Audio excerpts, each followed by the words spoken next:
Hey, everybody. Happy Friday, fabulous Friday. I am Dr. Samantha DeLoache, your modeling pharmacist and professional speaker coach. And yes, we have another wonderful edition of Public Speaking and Business. And I have the pleasure of having Mark Taylor here with us today, coming live from Arizona. So, Mark, introduce yourself and tell the people about your business. Yes, my name is Mark Taylor. I actually own and operate a nonprofit called Down Syndrome Forgotten. We essentially connect families with service providers. Our specialty, so to speak, is the marginalized communities. Those are the communities that typically have issues getting services for their special need kiddo. Gotcha. Well, that is excellent because nowadays, we try not to say disabilities, but unique needs or interests, and we want to be inclusive. Everyone deserves to have access, and so what you're doing is phenomenal. So that is amazing. So, why do you believe public speaking is a crucial skill for business professionals today? Well, I got to go old school with it. They always say, closed mouths don't get fed. And you got to know how to kind of how to communicate amongst folks as well the world. Especially from a funding perspective, and then also communicating with the community. I think that's huge. To figure out what the wants, the likes, and all that kind of stuff. So yeah, I mean, I've became that way. I didn't always start this way. Right. But since I acquired my nonprofit organization, I was kind of forced into it, and I see the importance to it. So I'm loving it. Well, that's excellent. You're right. A closed mouth does not get fed, and word of mouth is the biggest way to get, our message out and to let people know what you have going on. And of course, with funding, people want to make sure that they're not giving to a nameless, faceless, black box. They have to make sure you're real. And so the best way to do that is by talking. So can you share a personal experience where effective public speaking impacted your career or business? Yes, I would actually go personal, right? I mean, actually dealing with one of my clients, and it's a sad situation to some extent. Where I had a parent reach out to me. They recently had a special need kiddo, and they were contemplating giving their kiddo up. They contemplated a lot of other different things because it came to them by element of surprise, and they didn't know what to do. So, nevertheless, I kind of talked them off, talked them out off the ledge, so to speak. You know what I mean? Acquire them with the right services right away.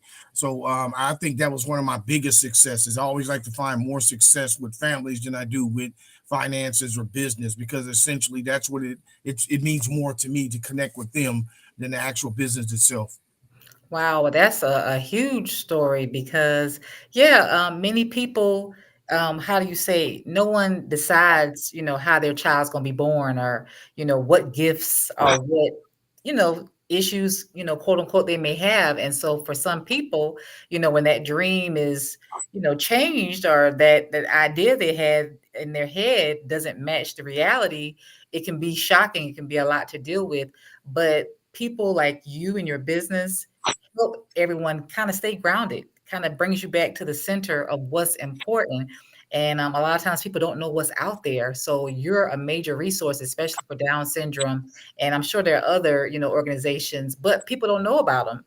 And so what you're doing is giving a voice and giving options to people to know that you don't have to give up, that there is a way to get through. And again, you were able to share your story and able to help them. So let me ask, it's a little off script, why did you create this nonprofit and why is it personal for you? Well, it's personal for me because it hit home. I have a 10-year-old with he's actually kind of dual diagnosed. He's autism, Down syndrome. He has some ADHD. He's a wanderer, and so on. So he's every bit of 24-hour care, literally. From the time you wake up to the time you go to bed, he is all over the house and everything. So I think initially what kind of got the ball rolling was the fact that I had to get my son connected with services. And unfortunately, we were in one of those marginalized communities where, the help didn't come that good. You know what I mean? It was kind of a little rough around the edges. inner city of Phoenix, and a lot of service providers didn't want to go to that area to actually service the kids. So instead of me getting mad, I got even. I started my own organization and started fighting back. Um, it was quite unique, though, you know what I mean, because this is typically an area where women kind of flourish in this area that I'm in. So for me to be a man, and even more so an African American man, kind of set the tone in a lot of different ways. So that's what got it all going. I mean, I just got tired of being, I guess, letting things go over my head. I had to start learning some things so I can actually capture it and control it. I mean, I always say, if you want to stay warm, you got to stay near the fire. So I always try to, empower myself by going to conferences, symposiums, and all kinds of things like that. Wow, I love that. And thanks for sharing. Thank you for being transparent and sharing your personal story, because I believe that can be, translated across every, dynamic in every person's life in one shape, way, or form of another. When things aren't available to you, that doesn't mean I give up. That might be your opportunity to start something. If that trail hasn't been blazed, if that opportunity has not come about, if that organization hasn't been created, if that title, that position, that job, whatever it is, has not been created, maybe God gave you that gift or gave you that responsibility, not to complain, but to be the change you want to see. So I commend you for wanting to not only help your son, but help others.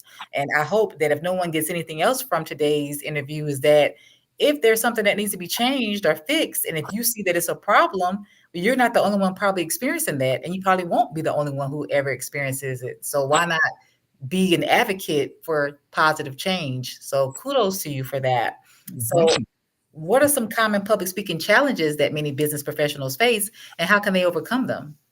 Well, I can shoot them off real quick. One is the discomfort of actually being on camera, sharing, those personal stories. I initially started, I didn't have no social media experience at all. So I was kind of forced into it. We started right around COVID.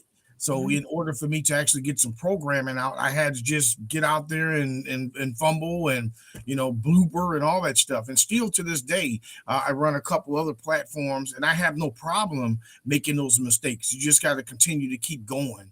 I think another issue that I'm thinking of right off the top of my head is, perfection. Everybody trying to look for the perfection. Right. I try to be as authentic as I can. My viral is how many people I can help. My Mhm. viral is not how many times the video goes surface, and so once you steer in that direction, I think you're gonna come out a lot better that way. You know what I mean? Because I'm not trying to come into it for the amount of hits and Mhm. trying to go viral. I'm actually just trying to make sure that it connect with the right family. You know what I mean? That's my viral, so to speak. Wow. Well, I love that, and that's a great way to look at it. Many people Yeah. do wanna, be Instagram or Facebook famous or to go viral, but you have a purpose, you have a meaning, you know your why, and that's more powerful and that's bigger. So you're not worrying about touching everybody or having everybody know you, but you wanna be there for those who need to know you and who want to know you and who you can help. And so I think we have to realize when we wanna speak and share our voice, what is our messaging and why are we bringing this message? And so if our why is big enough, if our purpose is big enough, then it doesn't matter if we go viral, if we blow up, as long as we're serving our market, serving who we need. And then I like how you said you're not looking for perfection. A lot of people don't start because they're like, oh, it's not going to be perfect, or I made a mistake. But guess what? We're human. And the more authentic you can be, the more you can resonate with your audience. So again, I love your mindset with all of that. And so my final question is, what is one essential tip that you would offer to someone looking to improve their public speaking skills? Like Nike, just do it. Initially, when I first started, like I said, it was blooper heaven. Actually, it's me and my wife.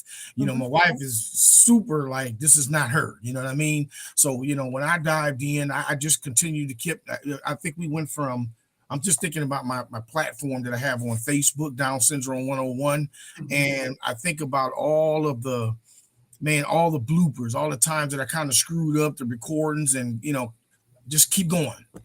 Yep. Just keep going. You know what I mean? Because ultimately, like I mentioned before, with that young man that called me, that wanted to, give up his kid. I even had another situation where someone wanted to take their life. Like, Mhm. this stuff is real, right? So, when I get those sort of people, obviously 911 is is high on the agenda, but some of those folks you can't talk off the ledge, and I think just doing it. I don't know no other way of really fancying it up, but just getting out there and getting the time in on camera. Exactly. And that was perfectly way to say it. Just do it. The more you do it, the better you get, the more reps you get in, and the more comfortable you get. So we need to just stop being fearful, get out of our heads, and just do it. Because imagine if you didn't just do it. That's two people that you could have helped that you would not have been able to reach or help because you didn't just get started.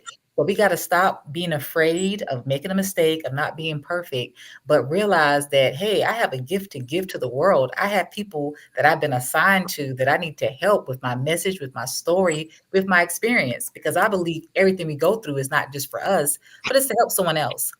So it's selfish of us to hold back our gifts, hold back our experience, our testimonies, and just what we've been going through because we are afraid of how it's going to look or how it's going to, turn out. So again, kudos to you for taking that bold step that is not traditionally, like you said, male oriented, but still getting out there, getting your message out, getting the necessary help, not only for your own son, but for your family and for other families that are going through similar situations. So, how can individuals stay in contact with you, follow you, and maybe even support what you have going on?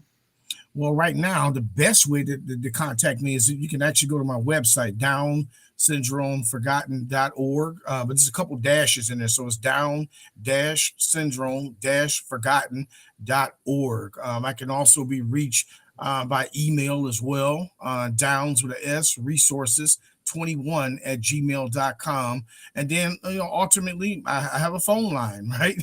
I try to encourage people to use the website and things like that. But I mean, hey, if it's one of those situations where you had to, kind of contact me and hear this voice directly, it's 480-925-0345. And once again, in the Phoenix area. So we doing a thing. We small, but we making it through it.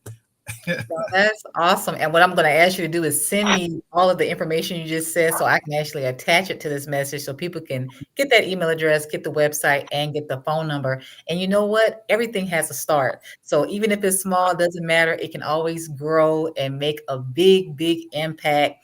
I like to say small things or big things come in small packages, right? Right, So, right. I truly am very proud, and I'm so glad we got able to talk and to share your message, and I just Yeah. want to thank you for coming on today. And I want to thank the viewers. I didn't tell you much about the Model Speakers Academy, but it is here to help individuals share their voice, share their stories. So if you know someone who has fear of public speaking, don't have the confidence, tell them to check out modelspeakersacademy.com. And then also, if you're a speaker who wants to get a retreat in, who wants to get some new information, meet new speakers, and like to travel outside of the country, October 2025, actually October 3rd through the 13th will be the Model Speakers Academy first international speakers retreat in Bali, Indonesia. And we are accepting reservations now. So if you're interested in going, get your down payment in, only $500.